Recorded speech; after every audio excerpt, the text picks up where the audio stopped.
জয় শ্ৰী ৰাধা কৃষ্ণ। আপোনালোকে প্ৰাৰ্থনা কৰেনে? আমি কিয় প্ৰাৰ্থনা কৰিব লাগে? প্ৰাৰ্থনাৰ লগত জীৱনৰ কিবা সম্পৰ্ক আছে নেকি? লাইফ এণ্ড গড চেনেলটোলৈ সকলো ভক্তবৃন্দকে স্বাগতম জনাইছো। প্ৰভু বাকে বিহাৰী সকলোৰে মংগল কৰক, কল্যাণ কৰক।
প্ৰাৰ্থনা হ'ল এনে এক পদ্ধতি যি চেতন আৰু অৱচেতন মনৰ মাজত এক সম্পৰ্ক স্থাপন কৰে।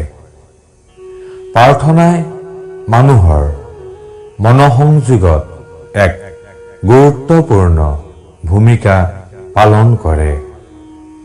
প্ৰাৰ্থনা অকল আধ্যাত্মিকে নহয়, ই এক বৈজ্ঞানিক পদ্ধতি যাৰ দ্বাৰা আপোনাৰ জীৱনৰ আশাবোৰ, সপোনবোৰ বাস্তৱত ৰূপায়িত হ'ব পাৰে।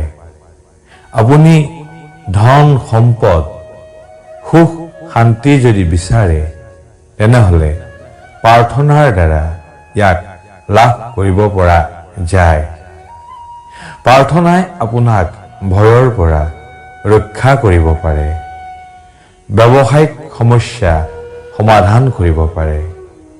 ঘৰুৱা সুখ শান্তিত প্ৰাৰ্থনাৰ এক গুৰুত্বপূৰ্ণ ভূমিকা আছে। প্ৰাৰ্থনা আমি কাক উদ্দেশ্য কৰি কৰোঁ? একচুৱেলি আমি ভগৱানক উদ্দেশ্য কৰি প্ৰাৰ্থনা কৰোঁ। একান্ত আৰু শুদ্ধ মনেৰে যেতিয়া আমি প্ৰাৰ্থনা কৰোঁ, তেতিয়া এই প্ৰাৰ্থনাৰ দ্বাৰা ভগৱানৰ লগত আমাৰ এক সম্পৰ্ক স্থাপন হয়। এক আধ্যাত্মিক শক্তিয়ে আমাৰ মন চেতনা শুদ্ধ কৰি তোলে।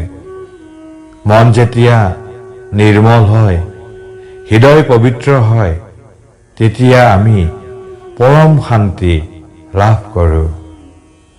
প্ৰাৰ্থনাই আমাক সঠিক সিদ্ধান্ত লোৱাত সহায় কৰে। প্ৰাৰ্থনাৰ দ্বাৰা আমাৰ খং ৰাগ নোহোৱা হয়। প্ৰাৰ্থনাৰ দ্বাৰা আমাৰ মন শুদ্ধ আৰু পবিত্ৰ হয়, যাৰ ফলত আমি সকলোৰে লগত এক মধুৰ আৰু পবিত্ৰ সম্পৰ্ক স্থাপন কৰিব পাৰোঁ। কিন্তু ইয়াৰ বাবে লাগিব শুদ্ধতা। একান্ত মনে প্ৰাৰ্থনা কৰিব পাৰিব লাগিব, বিশ্বাস থাকিব লাগিব। এনেদৰে যদি চাবলৈ যাওঁ, প্ৰাৰ্থনা কৰাৰ বহুত সুফল আছে। প্ৰাৰ্থনাৰ ফলত ঘৰত হাই কাজিয়া নোহোৱা হয়।